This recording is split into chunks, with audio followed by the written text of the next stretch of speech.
ಪರಿಸರ ರಾಯಭಾರಿ ನಮ್ಮನ್ನು ಬಿಟ್ಟು ಆಗಲಿದ್ದಾರೆ. ಎಷ್ಟರ ಮಟ್ಟಿಗೆ ಅಂತಂದರೆ ಅವರ ಉಸಿರೇ ಹಸಿರಾಗಿತ್ತು. ಮಕ್ಕಳಿಲ್ಲ ಅನ್ನುವಂಥ ನೋವಿದೆಯಲ್ಲ, ಅದನ್ನು ಕಳ್ಕೊಂಡಿದ್ದು ಹೇಗೆ?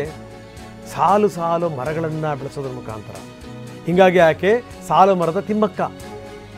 ರವೀಂದ್ರ ಕಲಾಕ್ಷೇತ್ರದಲ್ಲಿ ಅಂತಿಮ ದರ್ಶನಕ್ಕೆ ವ್ಯವಸ್ಥೆ ಮಾಡಲಾಗಿದೆ. ಬೆಳಗ್ಗೆ 10:30 ತನಕ ಅಂತಿಮ ದರ್ಶನ. ಜಿಲ್ಲಾಡಳಿತ ಮತ್ತು ಕನ್ನಡ ಸಂಸ್ಕೃತಿ ಇಲಾಖೆ ವ್ಯವಸ್ಥೆ ಮಾಡಲಾಗಿದೆ. ನಾವು ತೋರಿಸ್ತಾ ಇದ್ದೀವಿ, ನೇರ ದೃಶ್ಯಾವಳಿಗಳನ್ನು ನಿಮಗೆ ತೋರಿಸ್ತಾ ಇದ್ದೀವಿ. ರವೀಂದ್ರ ಕಲಾಕ್ಷೇತ್ರದ ಮುಂಭಾಗದಲ್ಲಿ ಇರಿಸಿರುವಂಥ ಪಾರ್ಥಿವ ಶರೀರ.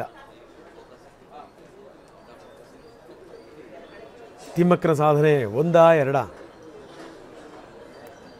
ಇಂಥವರಿಂದ ಹಸಿರು ಉಳಿದಿದೆ, ಉಸಿರು ಉಳಿದಿದೆ. ಅವರು ಭೌತಿಕವಾಗಿ ಅವರು ಉಸಿರು ನಿಲ್ಲಿಸಿರಬಹುದು, ಆದರೆ ಅವರು ಬೆಳೆಸಿರುವಂಥ ಹಸಿರಿದೆಯಲ್ಲ, ಆ ಹಸಿರಿಂದ ಬರ್ತಿರುವಂಥ ಉಸಿರು ಶಾಶ್ವತ. ಅದು ಶಾಶ್ವತ. ಪದ್ಮ ಪ್ರಶಸ್ತಿ ಪಡೆಯುವಂಥ ಸಂದರ್ಭದಲ್ಲಿ ಅವರು ಹೋದಂಥ ರೀತಿ, ಕೊನೆಗೇನು ಅಂತಂದರೆ ರಾಷ್ಟ್ರಪತಿಗಳಿಗೇ ಅವರು ಆಶೀರ್ವಾದ ಮಾಡಿದಂಥ ಬಗೆ ನೋಡಿ. ಈಗ ಕೋವಿಂದ್ ಅವರಿಗೆ ಅವ್ರು ಆಶೀರ್ವಾದ ಮಾಡ್ತಾರೆ.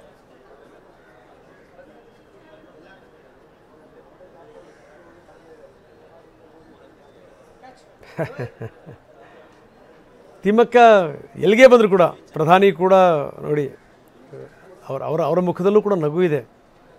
ಇದು ಸಾರ್ಥಕತೆ ಅನ್ನುವಂಥದ್ದು. ಇದು ತಿಮ್ಮಕ್ಕ ನಮ್ಮನೆಗೂ ಬಂದಿದ್ದಾರೆ, ಬಹಳಷ್ಟು ಜನರ ಮನೆಗೆ ಭೇಟಿ ಕೊಡ್ತಾಯಿದ್ರು. ಅವ್ರದ್ದೊಂದು ಸಿಸ್ಟಮ್ ಇತ್ತು. ಎಲ್ಲರ ಮನೆಯಿಂದ ಒಳಗಡೆ ಬರ್ಬೇಕಾದ್ರೆ ಅವ್ರು ಹೊಸ್ತಿಲ ಹತ್ರ ನಿಂತ್ಕೊಂಡು ಮುಟ್ಟಿ, ಈ ಮನೆ ಉದ್ಧಾರ ಆಗಲಿ, ಈ ಮನೆ ಉದ್ಧಾರ ಆಗಲಿ, ಈ ಮನೆ ಬೆಳೀಲಿ ಅಂತ ಆಶೀರ್ವಾದ ಮಾಡ್ಕೊಂತಾನೆ ಬರೋದು. ಅವ್ರಿಗೆ ಈ ಸೈಟ್ ಕೊಟ್ಟಿರಲಿಲ್ಲ. ನಾನು ಅವಾಗ ಮುಖ್ಯಮಂತ್ರಿ ಆದಂಥ ಬೊಮ್ಮಾಯಿಯವ್ರ ಮನೆ ಕರ್ಕೊಂಡು ಹೋಗಿದ್ದೆ. ಆ ಬೊಮ್ಮಾಯಿಯವ್ರಿಗೂ ಕೂಡ ಅವ್ರು ಆಶೀರ್ವಾದ ಮಾಡಿದಂಥ ರೀತಿ, ನಿಮಗೆ ಒಳ್ಳೇದಾಗಲಿ ಅಂಥೇಳಿ. ಕೊನೆಗೆ ಬೊಮ್ಮಾಯಿಯವರು ಈ ಸೈಟ್ ಸಿಕ್ಕಿಲ್ಲ ಅಂದ ತಕ್ಷಣಕ್ಕೆ ರಾಜೇಶ್ ಗೌಡ್ರಿಗೆ ಫೋನ್ ಮಾಡಿದರು. BDA ಕಮಿಷನರ್ ಇದ್ದರು. ಒಂದು ದಿನದಲ್ಲಿ ಅವ್ರಿಗೆ ಸೈಟ್ ಸಿಗಬೇಕು ಕೆಂಪೇಗೌಡ ಬಡಾವಣೆಯಲ್ಲಿ ಅಂತ. ಒಂದು ದಿನದಲ್ಲಿ, ವಿಶೇಷ ಪ್ರಕರಣ ಅಂತ ಪರಿಗಣಿಸಿ ಒಂದೇ ದಿನದಲ್ಲಿ ಸೈಟು ಅವ್ರಿಗೆ ಬಂತು. ಒಂದೇ ದಿನದಲ್ಲಿ. ಜೊತೆಗೇನು ಅಂತಂದರೆ ಇದೇ ಬೊಮ್ಮಾಯಿಯವರು ಅವ್ರನ್ನ ಹಸಿರ ರಾಯಭಾರಿ ಮಾಡಿದರು. ಕ್ಯಾಬಿನೆಟ್ ದರ್ಜೆಯ ಸ್ಥಾನಮಾನ ಅವರಿಗೆ.